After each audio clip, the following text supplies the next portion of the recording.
प्रभु यीशु के पवित्र मीठे नाम में आप लोग को मसीह नमस्कार।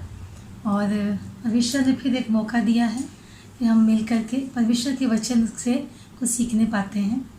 तो हमारे साथ आप निकालिए पहला पतरस और उसका दूसरा अध्याय 1 से 3 पर। पहला पतरस उसका दूसरा अध्याय उसका 1 से 3 पर। उसमें इस प्रकार लिखा हुआ है, इसलिए सब प्रकार का बैर भाव और छल कपट और डाह और निंदा को दूर करके नए जन्मे बच्चों के समान निर्मल आत्मिक दूध की लालसा करो, ताकि उसके द्वारा उद्धार पाने के लिए बढ़ते जाओ, क्योंकि तुमने प्रभु की कृपा का स्वाद चख लिया। आमीन। परमेश्वर इस वचन के पढ़े सुनाने पर बहुत तरह से आशीष दे। यहाँ पर पौलुस प्रेरित, जी हाँ, पौलुस प्रेरित हम विश्वासियों को इन बातों के द्वारा बात करना चाह रहा है, हमसे बात करना चाह रहा है। और उनका कहना है हम विश्वासियों के लिए एक आदेश है उनके लिए। और कुछ आदेश को पौलुस ने दिया है। मैं इस वचन में कुछ आदेश को मैं इसमें देखती हूँ और मैं बताती हूँ कि आप लोगों को कि पतरस इस वचन के द्वारा हम विश्वासियों को किस प्रकार का आदेश दिया है। हम देखते हैं कि यहाँ पर त्यागना, जी हाँ, त्यागना अर्थात ऐसी नहीं कि मतलब आप हर चीज़ त्यागे, नहीं। यहाँ पर त्यागने का मतलब है कि हमारे अंदर जो बैर भाव है, छल कपट है और डाह है, निंदा है, ईर्ष्या है और लोगों के लिए गलत सोच है, गलत विचार, गलत भावना, सभी प्रकार के शारीरिक बातों के विषय में यह पौलुस प्रेरित हम मसीहों, हम विश्वासियों को त्यागने के विषय में बात करता है, उसे छोड़ने की बातों को यहाँ पर बता रहा है कि हमें इन सारी बातों को, जितने शारीरिक अभिलाषाएं हैं, उन सारे बातों को यहाँ पर पौलुस प्रेरित स्पष्ट रूप से हमें बता रहा है, आदेश दे रहा है कि उसको त्यागने के लिए, छोड़ देने के लिए, है ना। और देखते हैं यहाँ पर लालसा मीन्स तड़प।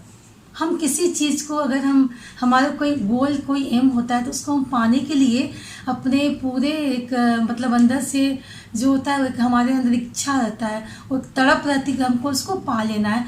उस विषय में यहाँ पर पौलुस प्रेरित कहता है कि नए जन्मे हुए शिशु के समान, नवजात शिशु के समान, जो शुरू से ही दूध की लालसा को करते हैं, अर्थात वो अपने माँ से उस निर्मल दूध की, जो उसके लिए पौष्टिक है, उसके शरीर के लिए, उसके ग्रोथ के लिए उसकी लालसा करते हैं, उसके विषय में यहाँ पर बता रहे। उसी प्रकार हमें भी जो हमारे लिए परमेश्वर में एक उन्नति का कारण है, परमेश्वर में एक बढ़ने का कारण है, तो हमको उस लालसा को हमको करना है। हम भजन संहिता उसका 42 अध्याय उसका पहला पद को देखते हैं। जैसे हरिणी नदी के जल के लिए हाँफती है, जैसे हरिणी नदी के जल के लिए हाँफती है, वैसे ही हे परमेश्वर, मैं तेरे लिए हाँफता हूँ। आमीन। अर्थात वो तड़प, जी हाँ, वो तड़प, एक जुनून, एक लालसा हमारे अंदर प्रभु यीशु मसीह के लिए होना चाहिए। एक चुनौती होना चाहिए, ईश्वर के प्रति एक चुनौती होना चाहिए और ईश्वर को जानने की चुनौती, ईश्वर को जानने की इच्छा, उनको जानने की लालसा, उनको जानने का तड़प। और हमारे मन में जो है कि मतलब हमारे अंदर एक उत्साह की भावना को उत्पन्न होना चाहिए, हम उत्साहित होना चाहिए हम इन बातों को जानने के लिए। तो पौलुस प्रेरित कहता है कि हमारे अंदर वो लालसा होना, जिस प्रकार एक नवजात शिशु, नए जन्म बच्चे अपनी माँ से उस पौष्टिक दूध की कामना करते, उसी प्रकार लालसा करते, उसी प्रकार हमें भी परमेश्वर को जानने की एक तड़प, एक इच्छा होनी चाहिए। हम देखते हैं सीखना, है ना, सीखना मतलब कि हमेशा से हमें सीखने की इच्छा करना चाहिए। हम भजन संहिता 34 का 8 पढ़ते हैं। परख कर देखो कि यहोवा कैसा भला है। क्या ही धन्य है वह पुरुष जो उसकी शरण लेता है। आमीन। इतना सुंदर अद्भुत वचन ना। यहाँ पर भजनकार, जी हाँ, भजनकार हमें बता रहा है, उस स्वाद के बारे में बता रहा है कि देखो प्रभु कितना भला है। जी हाँ, भजन संहिता हमें बता रहा है कि स्वाद को मतलब चख के देखो कि परमेश्वर कितना भला है। हमको परख के देखने की, हमको सीखने की इच्छा है कि परमेश्वर कितना हमारे लिए भला है ना। वो आत्मा के लिए एक अच्छा भोजन है। जी हाँ, वो हमारे आत्मा के लिए एक अच्छा भोजन है और हमारे जीवन के लिए एक उत्तम रोटी है, पौष्टिक रोटी है। तो हम उसको पाने के लिए हम उस मतलब हमारे अंदर जो एक इच्छा होना चाहिए, एक सीखने की हमारे अंदर एक चाहत होना चाहिए उस भोजन के बारे में जो परमेश्वर हमारे जीवन के लिए आत्मिक उन्नति के लिए हमको दिया है। और हम देखेंगे कि जब हम सीखते हैं तो हम इस बात का अनुभव करते हैं कि परमेश्वर का अद्भुत वचन किस प्रकार हमारे जीवन में काम करता है। हम आज देखते हैं कुछ प्रश्न को मैं अपने आप से और आप लोग से मैं पूछना चाहती हूँ। जी हाँ, पूछना चाहती हूँ। प्लीज़ आप लोग जो सोचिएगा इस बात पर, आप लोग ध्यान दीजिएगा। मैं जो कुछ बोलना चाहती मैं भी अपने विषय में बोल रही हूँ। मैं देखता हूँ कि इस वचन के अनुसार मैं ये जानने की कोशिश करती हूँ कि क्या हम वास्तव में बच गए हैं, अर्थात क्या हम वास्तव में उस शारीरिक अभिलाषाओं से हमारा जीवन बचा है या नहीं बचा है। क्या हमारा नया जन्म हुआ है, क्या हम उद्धार को प्राप्त किए हैं या नहीं किए हैं, ये हमें सोचने की आवश्यकता है। क्या हम सचमुच में मसीह यीशु के पास आए हैं या नहीं आए हैं, ये हमें सोचने की आवश्यकता है। क्या हम हमेशा से सुनिश्चित किए हैं कि हमारे पाप क्षमा हुए या नहीं हुए। क्या हम कभी इस विषय पर गौर किए हैं। क्या हमने कभी सोचा है कि क्या हमारा पाप जो हमने किया है, जाने अनजाने में या जानबूझ के या बिना जाने, क्या वो हमारे पाप क्षमा किए गए हैं या नहीं।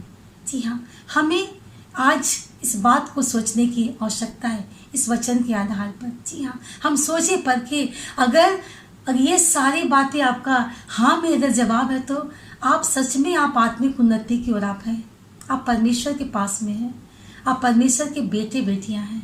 जी हाँ, और नहीं, अगर नहीं है तो आज यीशु मसीह के पास हमें जाने की आवश्यकता है।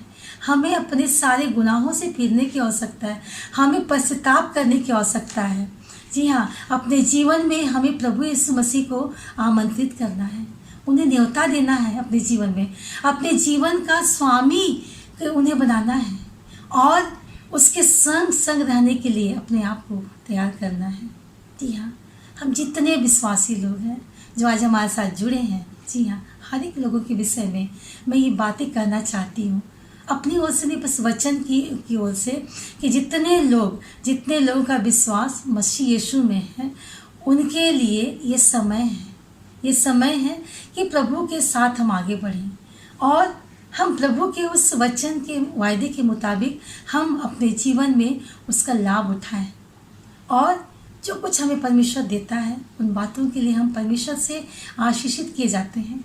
तो आज पौलुस प्रेरित हमें कहता है कि इन सारे विषयों के बारे में पौलुस प्रेरित हमसे बात करना चाहता है और चाहता है कि अगर हम इन सारे बातों में परिपक्व हैं तो हम आत्मिक उन्नति की ओर हम अग्रसर हो रहे हैं, और नहीं भी हैं तो प्रभु आज हमें मौका देता है कि हम उस आत्मिक लालसा की ओर बढ़ने पाए। तो परमेश्वर इस वचन पर बहुत ऐसे आशीष। आमीन। आई प्रार्थना करते, धन्यवाद करते पिता परमेश्वर सुंदर वचन के लिए। प्रभु जी सचमुच पिता परमेश्वर, प्रभु जी आज पौलुस प्रेरित हमसे बात कर रहा है। प्रभु जी वो चाहता है प्रभु जी कि हम अपने हर एक शारीरिक अभिलाषाओं को जो तुझसे दूर करते उस सारी बातों को प्रभु जी हम त्यागने के लिए अपने आप को प्रभु जी हम तैयार करने पाए, और प्रभु जी उस आत्मिक उन्नति की ओर बढ़ने की तड़प को, प्रभु तो जाने की तड़प को प्रभु जी हमारे अंदर प्रभु जी होने के लिए प्रभु जी तुझसे हम मांगते पिता परमेश्वर, और चाहते प्रभु जी कि इस वचन के माध्यम से हम सीखने पाए प्रभु जी, रोज बरोज प्रभु जी हम सीखने पाए पिता परमेश्वर, और प्रभु जी वचन के मुताबिक कि चख के देखो कि यह कैसा भला है। ये बातें प्रभु जी वचन हमारे जीवन में काम करने पाए पिता परमेश्वर, ताकि प्रभु जी हम इस वचन के द्वारा सीख करके तेरे में प्रभु जी बलवंत बनने पाए प्रभु जी, तेरे उस आत्मिक उन्नति को बढ़ सके प्रभु जो तू हमसे चाहता है प्रभु जी। धन्यवाद कर जितने लोग देख रहे प्रभु जी सबके जीवन से बात कर प्रभु जी, हर एक को प्रभु जी तो अपने उस आधार के अनुसार ले चल पिता परमेश्वर। धन्यवाद करते प्रभु जी तूने प्रार्थना को सुना, प्रार्थना प्रभु के नाम से आमीन।